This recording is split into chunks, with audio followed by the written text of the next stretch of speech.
ಇವತ್ತು ನಮ್ಮ ಕೃಷಿ ಸಚಿವರು ಈ ಒಂದು ಹೊಸದಾಗಿ ಮಂಡ್ಯದಲ್ಲಿ ಕೃಷಿ ವಿಶ್ವವಿದ್ಯಾಲಯ ಮಾಡಬೇಕಂತ ಹೇಳಿ ನಿರ್ಣಯ ಮಾಡಿದ್ದಾರೆ. ನಮ್ದೇನು ಅದಕ್ಕೆ ತಕರಾರಿಲ್ಲ. ಆದರೆ ಈ ಕೃಷಿ ವಿಶ್ವವಿದ್ಯಾಲಯದಲ್ಲಿ ಕೃಷಿ, ತೋಟಗಾರಿಕೆ, ಪಶುಸಂಗೋಪನೆ, ಮೀನುಗಾರಿಕೆ, ರೇಷ್ಮೆ ಕೃಷಿ, ಅರಣ್ಯಶಾಸ್ತ್ರ ಇವೆಲ್ಲನೂ ಇನ್ಕ್ಲೂಡ್ ಮಾಡಿದ್ದಾರೆ. ಏನೋ ಶಿಶಿಪಾಲ್ ಹೇಳ್ತಾರೆ, ಅದನ್ನು ಹೊರತುಪಡಿಸ್ಯಾರ ಅಂತೇಳಿ ನನಗೆ ಗೊತ್ತಿಲ್ಲ. ಅದೇ ಅದೇ ರೀ ಅದೇ ತೋಟಗಾರಿಕೆ, ಕನ್ನಡದಲ್ಲಿ ತೋಟಗಾರಿಕೆ. ಆದರೆ ಅಧ್ಯಕ್ಷರೇ, ಇವತ್ತು ಉತ್ತರ ಕರ್ನಾಟಕದಲ್ಲಿ ಒಂದು ಒಳ್ಳೆಯ ತೋಟಗಾರಿಕೆ ವಿಶ್ವವಿದ್ಯಾಲಯ ಬಾಗಲಕೋಟೆಯಲ್ಲಿದೆ.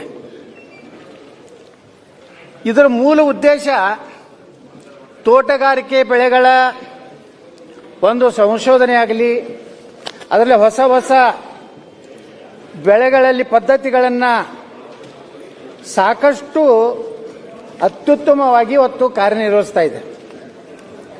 ತೋಟಗಾರಿಕೆ ವಿಶ್ವವಿದ್ಯಾಲಯ ಏನೋ ಒಂದು ಕಾರ್ಯವ್ಯಾಪ್ತಿ ಇದೆ, ಅದಕ್ಕೆ ತೊಂದರೆಯಾಗದಂತೆ ತೋಟಗಾರಿಕೆ ಅನ್ನುವಂಥ ಏನು ಪದ ಏನಿದೆ ಅದನ್ನು ಕೈ ಬಿಡಬೇಕು.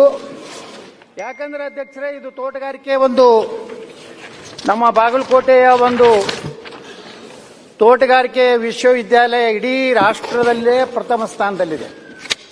ಮತ್ತು ಉತ್ತರ ಕರ್ನಾಟಕದಲ್ಲಿ ಇರುವಂಥದ್ದನ್ನು ಇವರು ಬಿದರ್ದ ಪಶುಸಂಗೋಪನೆಗೆ ಸಂಬಂಧಪಟ್ಟಂಥದ್ದು, ರಾಯಚೂರು ಯೂನಿವರ್ಸಿಟಿ ಅಂಥದ್ದು, ಅಲ್ಲಿದಿಂದ ಧಾರವಾಡ ಯೂನಿವರ್ಸಿಟಿದು ಎಲ್ಲಾನು ಮರ್ಜ್ ಮಾಡಿ ಇವತ್ತು ಮಂಡ್ಯಕ್ಕೆ ಹೋಗುವಂತ ಕೆಲಸ ಮಾಡ್ತಾ ಇದ್ದಾರೆ.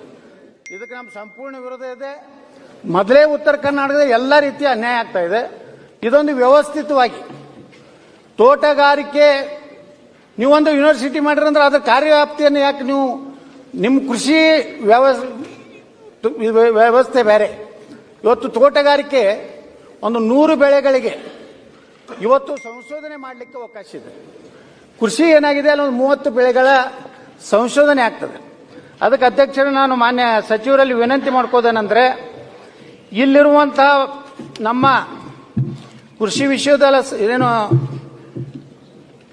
ಬಾಗಲಕೋಟೆ ತೋಟಗಾರಿಕೆ ವಿಶ್ವವಿದ್ಯಾಲಯ ಮತ್ತು ಶಿವಮೊಗ್ಗ ಹಾಗೂ ಬಾಗಲಕೋಟೆಯ ಕೆಲವು ಕಾಲೇಜುಗಳು ಮತ್ತು ಸಂಶೋಧನಾ ಕೇಂದ್ರಗಳು ಹಸ್ತಾಂತರ ಮಾಡಬೇಕನ್ನೋ ಸೂಚನೆ ಮಾಡಿದ್ದಾರೆ.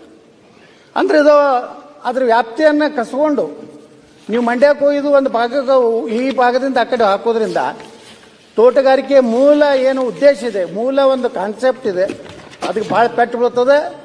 ಯಾವುದೇ ಪರಿಸ್ಥಿತಿಯಲ್ಲಿ ಏನು ನಮ್ಮ ಸರ್ಕಾರ ಇದ್ದಾಗ ಒಂದು ನ್ಯಾಯ ಕೊಡಬೇಕು ಅನ್ನೋ ದೃಷ್ಟಿಯಿಂದ ಅನೇಕ ನಿರ್ಣಯಗಳನ್ನು ಇವತ್ತು ವಾಪಸ್ ತಗೊಂತ ಈ ಸರ್ಕಾರ ಮಾಡಬಾರ್ದು. ಇದಕ್ಕೆ ನಮ್ಮ ಸಂಪೂರ್ಣ ವಿರೋಧ ಇದೆ. ಅದಕ್ಕೆ ತೋಟಗಾರಿಕೆ ಅನ್ನುವಂಥದ್ದನ್ನು ಇದನ್ನ ಕೈ ಬಿಡಬೇಕಂತೇಳಿ ನಾನು ಮಾನ್ಯ ಸಚಿವರಲ್ಲಿ ವಿನಂತಿ ಮಾಡ್ಕೊತೀನಿ.